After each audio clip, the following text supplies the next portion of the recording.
എടോ, ഇന്ന് കുടുംബജീവിതത്തിന്റെ വില ആർക്കറിയണേ? ഒരു ഭാര്യയും ഭർത്താവും തമ്മിലുള്ള സ്നേഹബന്ധത്തെക്കുറിച്ച്, അതിന്റെ മഹത്വത്തെക്കുറിച്ച് ആർക്കെങ്കിലും അറിയോ? അടിയും പഴക്കും ബഹളമല്ല. നിസ്സാര കാരണങ്ങൾക്ക് ഇന്ന് ബന്ധമൊഴിയ. കാരണമൊന്നും പ്രത്യേകിച്ച് വേണ്ട. ബർത്ത്ഡേ ആഘോഷിച്ചില്ല എന്ന് പറഞ്ഞിട്ട് ഞാൻ 2 ദിവസം എൻ്റെ ഒരു കൂട്ടിക്ക് അറിയുന്നൊരു പയ്യനുണ്ട്. ഓൻ എന്നെ പറഞ്ഞു, ഉസ്താദ് എൻ്റെ സഹോദരൻ്റെ കല്യാണം ഉസ്താദ് വരണം, എനിക്ക് പോകാൻ പറ്റിയില്ല. കുറേ നാളുകൾക്ക് ശേഷം ഞാൻ അവനെ കണ്ടപ്പോൾ എന്തെങ്കിലും ഒന്ന് പറയണ്ടേ? ഞാൻ അവൻ്റെ അടുത്തോട്ട് പോയിട്ട് പറഞ്ഞു, എടാ അന്ന് എനിക്ക് കല്യാണത്തിന് വരാൻ പറ്റിയില്ല, ഇത്തിരി തിരക്കായി പോയി. ഉസ്താദെ അവള് പോയെന്ന്. ആ ചെറുപ്പക്കാരൻ പറഞ്ഞു, ഉസ്താദ് വരാൻ നന്നായി, അത് പോയി. അപ്പൊ ചോദിച്ചു കാരണം എന്താണെന്ന്. ബർത്ത്ഡേക്ക് ഗിഫ്റ്റ് വാങ്ങിച്ചു കൊടുത്തില്ല, അതുകൊണ്ട് അവള് പോയെന്ന്. അല്ലാഹു ഈമാൻ തരുമാറാകട്ടെ. ബർത്ത്ഡേക്ക് ഗിഫ്റ്റ് കൊടുത്തില്ല എന്ന് പറഞ്ഞു പോയി, ഇത്രയേ ഉള്ളൂ. കാരണം അതാ, സാരി ഉടുക്കാൻ ഭർത്താവ് സമ്മതിക്കുന്നില്ല എന്ന് പറഞ്ഞിട്ട് ബന്ധമൊഴിഞ്ഞ വാർത്ത പത്രത്തിലുണ്ടായിരുന്നു. അല്ലാഹു കാക്കുമാറാകട്ടെ. ആമീൻ പറ. എടോ, ഇന്ന് വയല് കഴിഞ്ഞു. ഇന്ന് വയല് കഴിഞ്ഞ് നിങ്ങൾ ഇവിടെ നിന്ന് പോകുമ്പോൾ നിങ്ങളുടെ ഭാര്യ വയല് കേൾക്കാൻ വന്നിട്ടുണ്ട്. നിങ്ങൾ ഇവിടെ നിന്ന് ഇറങ്ങി പോകുന്ന സമയം നിങ്ങളുടെ വീടിന്റെ മുമ്പിലെത്തുമ്പോൾ ആരുമില്ല, നീയും ഭാര്യയും മാത്രമേ ഉള്ളൂ. ആ സമയത്ത് നീ നിന്റെ ഭാര്യയുടെ കയ്യിലൊന്ന് പിടിച്ചാൽ മതി. ഈ ബൈക്കിലിരുന്ന് കെട്ടിപ്പിടിച്ചു പോകുന്ന മലക്കുകളുടെ കഥയല്ല ഞാൻ പറയുന്നത്, അത് വേറെ. വീട്ടിൽ കിടന്ന് കെട്ടിപ്പിടിക്കാൻ വയ്യ, നട റോഡിൽ കൂടെ ഒന്നിന്റെ തോളിന്റെ മുകളിൽ വെച്ചോണ്ട് പോ, അതല്ല ഞാൻ പറഞ്ഞത്. അതാ ഞാൻ പ്രത്യേകം പറഞ്ഞേ. നിങ്ങൾ നിങ്ങളുടെ വീടിന്റെ അടുക്ക ചെല്ലുമ്പോൾ ആരും കാണാനില്ല. ആ സമയത്ത് നീ നിന്റെ ഭാര്യയുടെ കയ്യിലൊന്ന് മുറുകെ പിടിച്ചാൽ നീയും നിന്റെ ഭാര്യയും ചെയ്ത പാപം അള്ളാഹു പുറത്തു തരുമെന്ന് ആദരവായ പ്രവാചകൻ നബി മുഹമ്മദ് മുസ്തഫ. ഭാര്യയുടെ കയ്യിലൊന്ന് പിടിച്ചാൽ മതി, നിന്റെ പാപം പൊറുക്കും. ഒരു ഭാര്യയുടെയും ഭർത്താവിന്റെയും പാപം പൊറുക്കാൻ പറ്റുന്ന വഴിയാണ് ഒന്ന് കൈ പിടിച്ചാൽ മതി, അത്രയ്ക്കും പുണ്യം. നിങ്ങളിൽ എത്ര പേരാ ഭാര്യയോട് സംസാരിക്കണം? എത്ര പേരാ ഭാര്യയുടെ മുഖത്ത് നോക്കി ചിരിക്കുന്ന എത്ര ഭർത്താക്കന്മാരുണ്ട്, എത്ര ഭാര്യമാരുണ്ട്? എടാ, അയൽവാസിയുടെ ഭാര്യ റോഡിൽ വെച്ച് കണ്ടു, അമിന എന്ത് പാടി, സുഖമാണോ, മച്ചാക്ക് എങ്ങനെയുണ്ട്? ഓ, എന്തൊരു വർത്തമാനം, സുബ്ഹാനല്ലാഹ്. കണ്ടവന്റെ ഭാര്യയെ കാണുമ്പോൾ അങ്ങോട്ട് ഒലിപ്പിക്കും, എന്തൊക്കെ ചോദിക്കും. അല്ലാഹ് എന്ത് വിശേഷം ചോദ്യര്. സ്വന്തം പെണ്ണുമ്പിള്ളെ കാണുമ്പോൾ കടന്തല് കുത്തിയതുപോലെ ഇരിക്കും. അള്ളാഹു കാക്കുമാറാകട്ടെ. ഞാൻ ഉള്ളതാ പറഞ്ഞ, അള്ളാഹു കാക്കുമാറാകട്ടെ. ഏ പൊന്നാര ചങ്ങാതി, നീ എന്താ ചിരിക്കാത്ത? എന്തേ നിന്റെ ഭാര്യയുടെ മുഖത്ത് നോക്കി ഒന്ന് പുഞ്ചിരിക്കാൻ നിനക്ക് പറ്റുന്നില്ലല്ലോ? എന്തേ പുഞ്ചിരിച്ച? എന്തേ പുഞ്ചിരിച്ച? എന്റെ പൊന്നാര വാപ്പ മരിച്ചു കിടക്കുമ്പോ നിന്റെ മുഖത്തുണ്ടാകും ആ പുഞ്ചിരി. അള്ളാഹു ഭാഗ്യം തരുമാറാകട്ടെ. അത്ര വലിയ പുണ്യം ആ ഭാര്യയുടെ മുഖത്ത് നോക്കി ചിരിക്കാന്ന്. ഭാര്യയുടെ മുഖത്ത് നോക്കി ചിരിക്കാന്ന് പറഞ്ഞാൽ അത്രയും വലിയ പ്രതിഫലം കിട്ടുന്ന, പക്ഷെ ചിരിക്കൂല. പിന്നെ എങ്ങനെ സ്നേഹമുണ്ടാകും? ഒരു പുതപ്പിന്റെ കീഴിൽ ഒരു ബെഡിനകത്ത് കിടക്കുന്നു, തൊലി ചേർന്ന്. സ്നേഹമുണ്ടോ? ഇല്ല. ചതിയും വഞ്ചനയും, ചതിയും വഞ്ചനയും. സ്നേഹമില്ലടോ. പരസ്പരം അങ്ങോട്ടും ഇങ്ങോട്ടും മനസ്സുകൾ തമ്മിൽ ചേരുന്നില്ല, സമാധാനമില്ല നമുക്ക്. എന്തുകൊണ്ട്? എടോ, കുടുംബജീവിതത്തെ പോലെ പുണ്യമുള്ള വേറെന്ത് നന്മയാ ഉള്ളേ? എല്ലാരും ഇപ്പൊ ഇവിടെ വന്നല്ലോ, നമ്മളെല്ലാരും വരും. ഉസ്താദ് ശൈഖുനയുടെ മഖാമിന്റെ മുമ്പിൽ വന്നിട്ട് സമാധാനമില്ല, പ്രയാസം, സന്തോഷമില്ല. അള്ളാഹു നമുക്ക് നമ്മുടെ പ്രയാസങ്ങൾ മാറ്റി തരുമാറാകട്ടെ. അള്ളാഹു നമ്മുടെ പ്രയാസം മാറ്റി തരുമാറാകട്ടെ. എന്തിനാ കല്യാണം കഴിക്കാൻ പറഞ്ഞേ? കല്യാണം കഴിച്ച് എന്ത് കിട്ടും? കല്യാണം കഴിച്ച എന്ത് കിട്ടും? അള്ളാഹുവിന്റെ വിശുദ്ധമായ ഖുർആൻ പറയുന്നു, കല്യാണം കഴിച്ച സമാധാനം കിട്ടും. അള്ളാഹു ഈമാൻ തരുമാറാകട്ടെ. അള്ളാഹ് ഈമാൻ തരുമാറാകട്ടെ. കല്യാണം കഴിച്ച എന്ത് കിട്ടും? ഞാൻ കേട്ടില്ല എന്ന് പറയാം. എന്ത് കിട്ടും? ഞാനല്ല, അള്ള പറയാ കല്യാണം കഴിച്ച സമാധാനം കിട്ടുമെന്ന്. കിട്ടിയോ? ഓർമ്മിപ്പിക്കല്ലേ സിറാജ്, അത് എന്നോട് പറയുന്ന എന്റെ പൊന്നാര സിറാജ്, അത് ഓർമ്മിപ്പിക്കല്ലേ. നമ്മുടെ അവസ്ഥ. ഈ പെണ്ണുങ്ങൾ പറയുന്നത് ഞാൻ സന്തോഷത്തോടെ നടന്നിയതാ, എന്നീ ചങ്ങാടികളുടെ കൂടെ കൂടി അന്നത്തോടെ പോയി. അള്ളാഹു കാക്കുമാറാകട്ടെ. അള്ളാഹ് കാക്കുമാറാകട്ടെ. എന്തുകൊണ്ട്? ഇവിടെ ലോകത്ത് കുടുംബജീവിതത്തോളം സന്തോഷമുള്ള ഒന്നുമില്ല. സ്വർഗത്തിൽ പോകാൻ നമ്മുടെ ആഗ്രഹം സ്വർഗത്തിൽ പോകണമെന്നല്ലേ? ആണോ അല്ലേ? ആണോ അല്ലേ? നമ്മുടെ എല്ലാവരുടെയും ഏറ്റവും വലിയ ആഗ്രഹം എന്താ? സ്വർഗത്തിൽ പോകണമെന്നാ. ഈ മൈക്ക് ഇങ്ങനെ താഴുന്നുണ്ടടാ മോനെ, ഇതൊന്ന് പൊക്കി വെച്ച് തരുമോ? ഒന്ന് മുറുക്കിയാൽ മതി, സിറാത്ത് പാലം പോലെ. അത് കുലുങ്ങുമെന്നറിയില്ല. അള്ളാഹു നമ്മളെ സിറാത്ത് കടന്ന് സ്വർഗത്തിൽ പോകുന്നവരെ പെടുത്തുമാറാകട്ടെ. ഇങ്ങോട്ട് നോക്കിക്കേ, സ്വർഗത്തിൽ പോകണമെന്നല്ലേ ആഗ്രഹം? ആണോ അല്ലേ? ആദം നബിയെ സ്വർഗത്തിൽ കയറ്റിവിട്ടു. ആദം നബി അലൈഹിസ്സലാമിനെ അള്ളാഹു സ്വർഗത്തിൽ കയറ്റിവിട്ടു. ആദം നബി ഇങ്ങനെ സ്വർഗത്തിൽ കൂടെ നടക്കാം. ആ ചങ്ങാതി തിന്നും ഭക്ഷണം കഴിച്ചും സന്തോഷത്തോടെ സ്വർഗത്തിൽ നടക്കാം. ആദം നബിയുടെ മുഖത്തൊരു സന്തോഷമില്ല. ആദം നബിയുടെ മുഖത്തൊരു സന്തോഷമില്ല. അള്ളാഹു ചോദിച്ചു, ആദവേ എന്തു പറ്റി? എന്താ നിന്റെ മുഖം വാടിയിരിക്കണേ? ഈ സ്വർഗം നിനക്ക് തന്നിട്ട് നിനക്ക് എന്തേ ഒരു സന്തോഷം ഇല്ലാത്ത? ആദം നബി പറഞ്ഞ മറുപടി, അല്ലാ, എന്തോ ഒരു കുറവുള്ളതുപോലെ. അള്ളാഹിനോട് പറയാ, സ്വർഗത്തിലാ നടക്കണേ.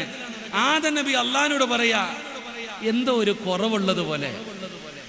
അള്ളാഹു സുബ്ഹാനഹു വ തആല ഹവ്വാ റളിയല്ലാഹു തആല അൻഹയെ കൊടുത്ത ആദം നബി പറഞ്ഞു, ഇപ്പോഴാ എല്ലാം ശരിയായി എന്ന്. അള്ളാഹു ഈമാൻ തരുമാറാകട്ടെ.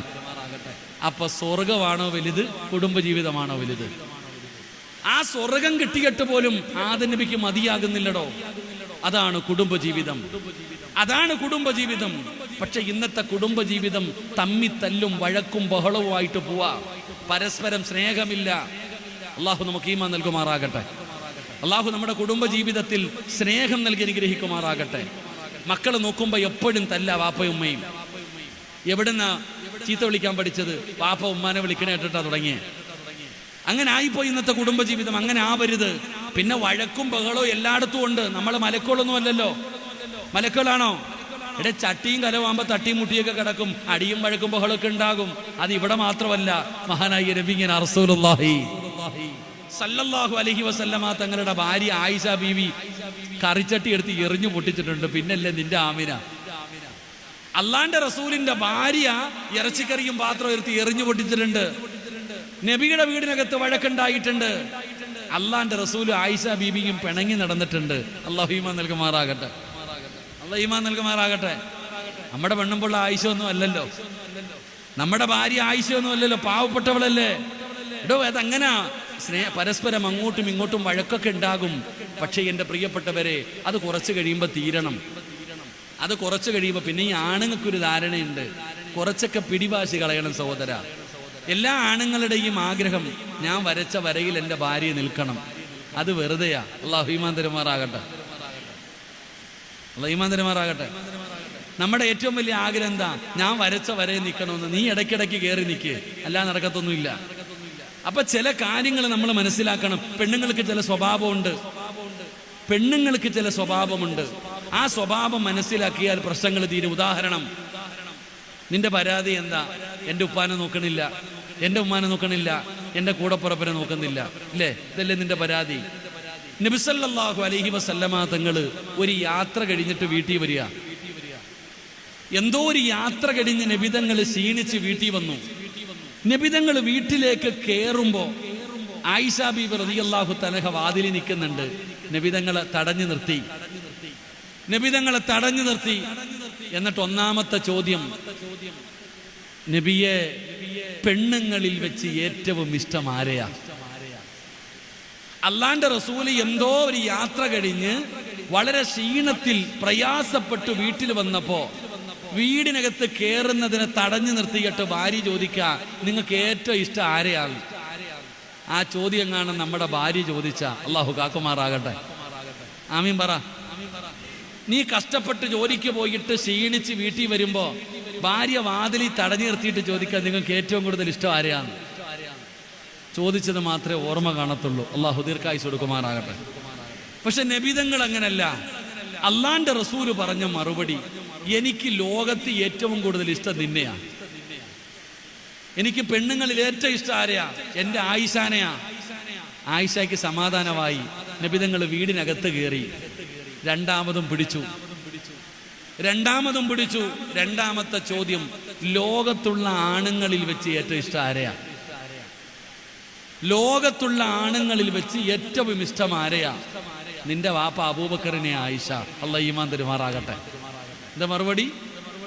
നിന്റെ വാപ്പ അബൂബക്കറിനെയാ. ആയിഷ ബീബി കെട്ടിപ്പിടിച്ചു മുത്തം കൊടുത്തു. ഇതാണ് പെണ്ണ്. അവളുടെ വാപ്പ, അവളുടെ ഉമ്മ, അവളുടെ വീട്. അള്ളാഹ് ഈമാൻ തരുമാറാകട്ടെ.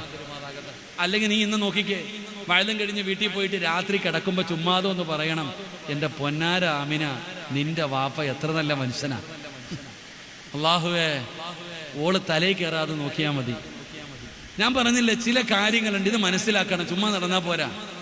ഇത് മനസ്സിലാക്കി കഴിയുമ്പോൾ പരസ്പരം സ്നേഹമുണ്ടാകും, പരസ്പര ബന്ധമുണ്ടാകും, പരസ്പരം സ്നേഹവും ബന്ധു. പ്രണയിക്കണം. അള്ളാഹു പ്രണയിക്കാൻ ഭാഗ്യം തരുമാറാകട്ടെ. ആമീൻ പറയടോ. കണ്ടവന്റെ ഭാര്യയല്ല, സ്വന്തം പെണ്ണുപിള്ളയെ പ്രേമിക്കണം, സ്വന്തം ഭാര്യയെ പ്രണയിക്കണം, സ്നേഹിക്കണം. അങ്ങനെ പഠിപ്പിച്ചെന്ന് ആരാ? പ്രേമവും പ്രണയമൊന്നും ഇല്ലെന്ന് ആരാ പറഞ്ഞേ? എടോ, അള്ളാന്റെ ദീനിൽ ഇതൊക്കെ ഉണ്ട്, പ്രേമവും പ്രണയമൊക്കെ ഉണ്ട്. സ്നേഹിക്കണം. ആരെയാണ് സ്നേഹിക്കേണ്ടത്? ആരെയാണ്? സിനിമാ താരങ്ങളെ പോലെയല്ല പ്രേമിക്കുന്നത്, കണ്ടു പഠിക്കേണ്ടത് അവരെയല്ല പെങ്ങള്. ആരെ പോലെയാണ് സ്നേഹിക്കേണ്ടതെന്നറിയുമോ? മഹാനായ ആദരവായ പ്രവാചകൻ നബി മുഹമ്മദ് മുസ്തഫ സല്ലല്ലാഹു അലൈഹി വസല്ലമ തങ്ങളെ ഞാൻ നിങ്ങൾക്ക് നബി തങ്ങളെ കുറിച്ച് പറഞ്ഞു തരാം. അള്ളാഹുവിന്റെ പ്രവാചകൻ 25 വയസ്സ്. തന്റെ ഭാര്യയായ ഖദീജ ബീബി റളിയല്ലാഹു തആല അൻഹ, ഖദീജ ബീബിക്ക് 40 വയസ്സ്. 25 വയസ്സുകാരനായ മുഹമ്മദ് നബി 40 വയസ്സുള്ള ഖദീജയെ വിവാഹം കഴിച്ചു. പണം കണ്ടിട്ടൊന്നുമല്ല പെണ്ണ് കെട്ടിയത്, അത് വേറെ. അള്ളാന്റെ റസൂലിന് 25 വയസ്സ്, ഖദീജ ബീവിക്ക് 40 വയസ്സ്. ഇവർ രണ്ടുപേരും കൂടെ വിവാഹ ജീവിതം തുടങ്ങി. ഇവർ രണ്ടുപേരും 25 വർഷം ജീവിച്ചു. 25 കൊല്ലമാണ് ഇവരുടെ ദാമ്പത്യ ജീവിതം. ആ ഖദീജ ബീവി റളിയല്ലാഹു തആല അൻഹയ്ക്ക് 65 വയസ്സായി. 65 വയസ്സുള്ള ആരെങ്കിലും ഉണ്ടോ? ഒന്ന് കൈവക്കിക്കേ.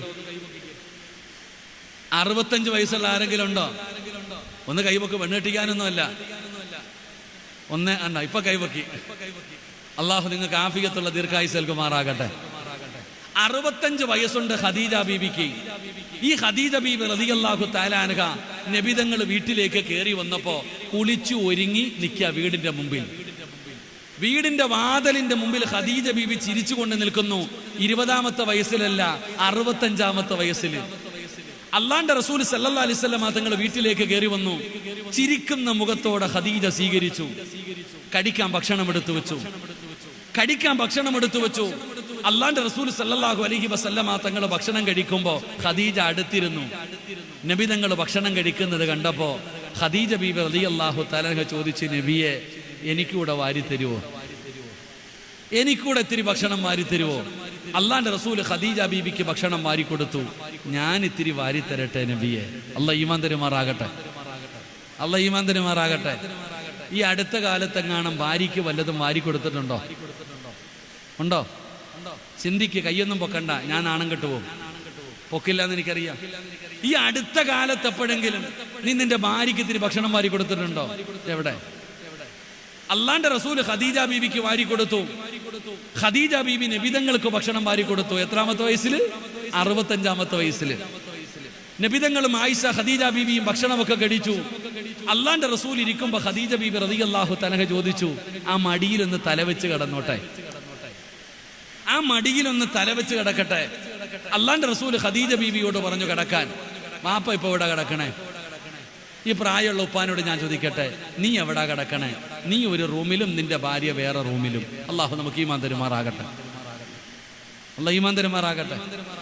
എടാ, നമുക്ക് പ്രായമായി കഴിഞ്ഞാൽ ഭാര്യ ഒരു റൂമില്, ഭർത്താവ് ഒരു റൂമില്. ഇത്രയേ ഉള്ളൂ നമ്മുടെ ജീവിതം. അതാ, മരിക്കണ കാലം വരെ ഒരുമിച്ച് കിടക്കണം ബാപ്പ. അള്ളാഹു ഈമാൻ തരുമാറാകട്ടെ. ഭാര്യയും ഭർത്താവ് എന്ന് പറഞ്ഞാൽ ഒരുമിച്ച് കിടക്കണം. അപ്പൊ മക്കള് മക്കളുടെ ഭർത്താവിന്റെ കൂടെ കിടക്കും, നീ നിന്റെ ഭർത്താവിയുടെ കൂടെ കിട. വാപ്പയും ഉമ്മയും ഖദീജ ബീവി 65ാമത്തെ വയസ്സിൽ നബിതങ്ങളുടെ മടിയിൽ കിടന്നിട്ട് ചോദിക്കാം. അള്ളാന്റെ റസൂൽ മടിയിൽ പിടിച്ചു കിടത്തി. ഖദീജ ബീവി നബിതങ്ങളുടെ മുഖത്ത് നോക്കിയിട്ട് ചിരിക്കുന്നുണ്ട്. അള്ളാന്റെ റസൂൽ ചോദിച്ചു, എന്തേ ഖദീജ നീ എന്നെ ഇങ്ങനെ നോക്കണേ? എന്തൊരു ഗ്ലാമറാ നബിയെ, നിങ്ങൾക്ക് എന്തൊരു സൗന്ദര്യമാ. അള്ളാഹു നമുക്ക് ഈമാൻ തരുമാറാകട്ടെ. അള്ളാഹ് ഈമാൻ തരുമാറാകട്ടെ. അള്ളാഹു എല്ലാം ചോദിച്ചിട്ടുണ്ടോ? നിന്റെ ഭാര്യ ചോദിച്ചിട്ടുണ്ടോ? അള്ളാന്റെ റസൂലിനോട് ചോദിക്കുന്നത് നിങ്ങൾക്ക് എന്തൊരു ഗ്ലാമറാന്ന്. നബിതങ്ങൾ ചോദിച്ചു, 25 കൊല്ലം കൊണ്ട് കാണുന്നതല്ലേ നീ? ഇന്ന് മുതലല്ലോ, അങ്ങനെ പരസ്പരം സംസാരിച്ചു കൊണ്ടിരിക്കുന്നതിൻ്റെ ഇടയിൽ ഖദീജ ബീവി റളിയല്ലാഹു തആല അൻഹ നബി തങ്ങളുടെ കയ്യിൽ മുറുകെ പിടിച്ചു. അള്ളാഹുവിന്റെ പ്രവാചകൻ സല്ലല്ലാഹു അലൈഹി വസല്ലമ തങ്ങളുടെ കയ്യിൽ മുറുകെ പിടിച്ചു. എന്നിട്ട് നബിതങ്ങളോട് ചോദിച്ചു, നബിയെ, 25 കൊല്ലമായി നിങ്ങളുടെ കൂടെ കൂടിയിട്ട്, 25 വർഷമായി നമ്മൾ ഒരുമിച്ച് ജീവിക്കാൻ തുടങ്ങിയിട്ട് ഞാൻ അങ്ങയുടെ മനസ്സു വേദനിപ്പിച്ചിട്ടുണ്ടെങ്കിൽ, എന്റെ ഭാഗത്ത് നിന്ന് എന്തെങ്കിലും ഒരു പോരായ്മ വന്നിട്ടുണ്ടെങ്കിൽ എനിക്ക് പൊരുത്തപ്പെട്ടു തരണേ യാ റസൂലല്ലാഹ്. അള്ളാന്റെ റസൂല് പെട്ടെന്ന് ചോദിച്ചു, എന്തു പറ്റി ഖദീജ? നീ എന്നോട് പൊരുത്തം ചോദിക്കുന്നല്ലോ, എന്താണ് ഇന്ന് പ്രത്യേകത എന്ന് നബി തങ്ങൾ ചോദിക്കുമ്പോ ഖദീജ ഉമ്മ പറഞ്ഞു, യാ റസൂലല്ലാഹ്, എന്റെ മരണമടുത്തിരിക്കുന്നു നബിയേ, എന്റെ മരണമടുത്തിരിക്കുകയാണ്. അള്ളാന്റെ റസൂലിന്റെ കണ്ണ് നിറഞ്ഞടോ, നിബിതങ്ങളുടെ കണ്ടണങ്ങൾ നിറയുകയാണ്. ഖദീജയുടെ വാപുത്തി പിടിക്കുകയാണ്. അള്ളാന്റെ റസൂല് ഖദീജ ബീവിയുടെ വാപുത്തി പിടിച്ചു. എന്നിട്ട് പറഞ്ഞു, ഖദീജ, നീ എന്നോട് പൊരുത്തം ചോദിക്കരുത്. ആരാണ് ഖദീജ എന്നറിയുമോ? എന്റെ വാഴ കേൾക്കാമെന്ന ഉമ്മമാരെ, അള്ളാന്റെ റസൂലിനെക്കാൾ 15 വയസ്സ് കൂടുതലാണ് ഖദീജയ്ക്ക്. എന്നാൽ ആ ഖദീജയുടെ പ്രത്യേകത എന്തെന്നറിയുമോ? അള്ളാഹു സ്വർഗത്തിൽ ഒരു മുത്തുകൊണ്ട് പണിത കൊട്ടാരം ഖദീജയ്ക്ക് വേണ്ടി ഒരുക്കി വെച്ചിട്ടുണ്ട്. ഒരു മുത്തുകൊണ്ട് പണിത ഒരു കൊട്ടാരം അള്ളാഹു സ്വർഗത്തിൽ ഒരുക്കി വെച്ചിട്ടുണ്ട്. എന്തിനാണ് ഖദീജയ്ക്ക് അത് കൊടുക്കുന്നതെന്നറിയുമോ? 25 കൊല്ലം അള്ളാഹുവിന്റെ റസൂൽ എന്ന ഭർത്താവിന്റെ കൂടെ ജീവിച്ചിട്ട് ഒരിക്കൽ പോലും ഖദീജ ശബ്ദമുയർത്തിയിട്ടില്ല. നിബിതങ്ങളുടെ മുമ്പില് അള്ളാന്റെ റസൂലിനെക്കാൾ 15 വയസ്സ് കൂടുതലാണ്. 15 വയസ്സ് കൂടുതലാണ്.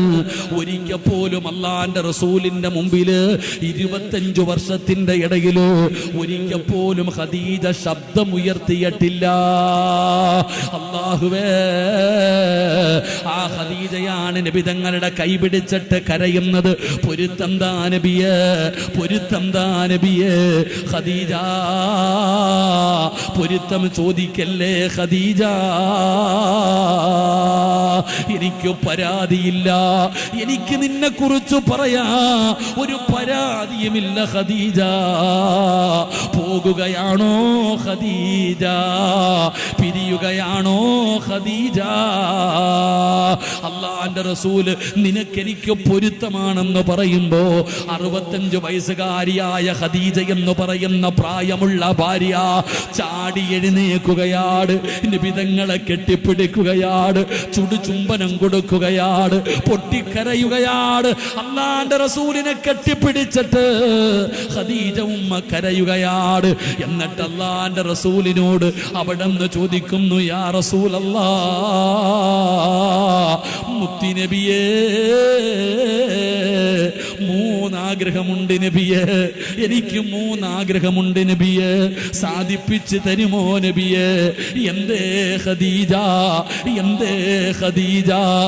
യാ റസൂലല്ലാഹ്, ഞാൻ മരിച്ച എന്റെ മയ്യത്ത് നിങ്ങൾ വേണം കുളിപ്പിക്കാൻ. ഒരു ഭാര്യയുടെ വസിയ്യത്താണ്, ഒരു ഭാര്യയുടെ വസിയ്യത്താണ്. ഞാൻ മരിച്ച നിങ്ങളുടെ കൈ കൊണ്ട് വേണം എന്നെ കുളിപ്പിക്കാൻ. എനിക്കിഷ്ടമല്ല നബിയേ, എനിക്കിഷ്ടമല്ല നബിയേ. നിങ്ങൾ കണ്ട ശരീരം ഒരാള് കാണുന്നത് എനിക്കിഷ്ടമല്ല.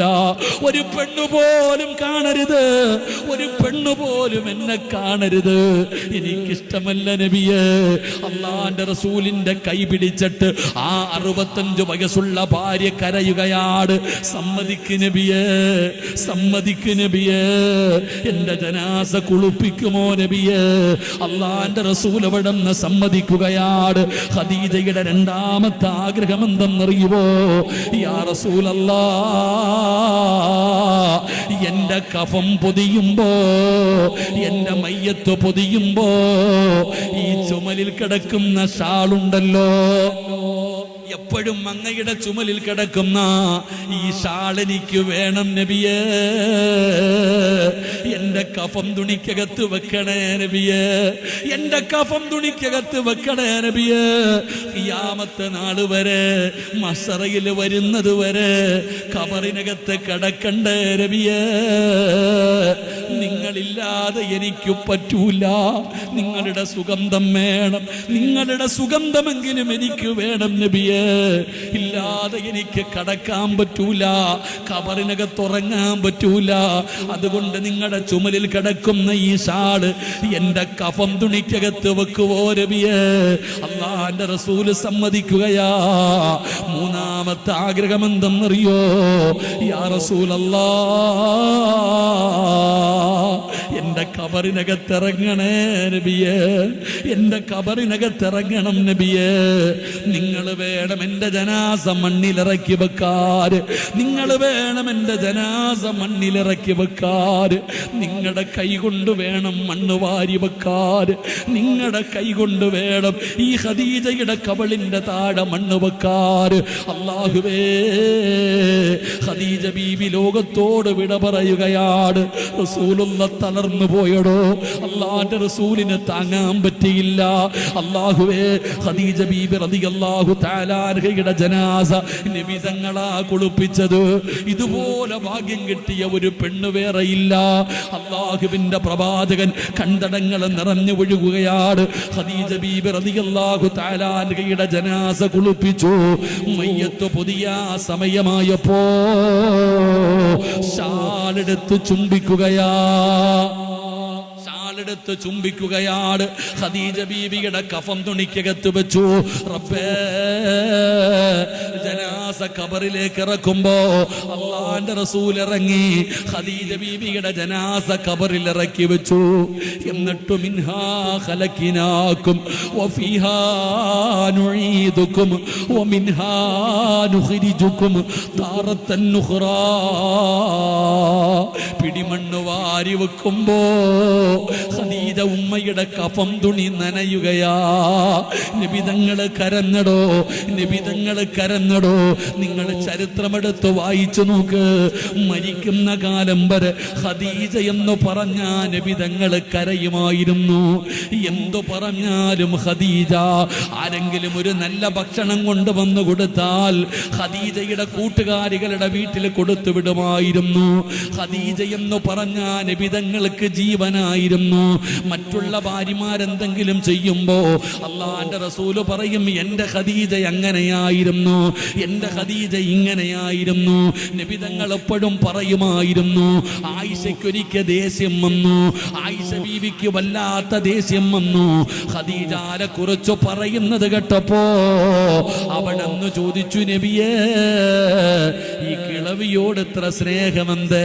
വേറെ ഭാര്യമാരൊന്നുമില്ലേ? അല്ലാഹുവിന്റെ റസൂല് കരഞ്ഞടോ.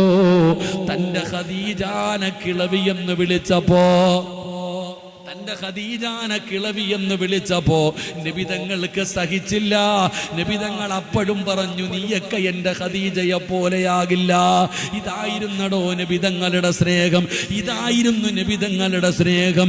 ഇത് കണ്ടാണ് ഫാത്തിമ വളർന്നത്, ഇത് കണ്ടാണ് ഫാത്തിമ വളർന്നത്.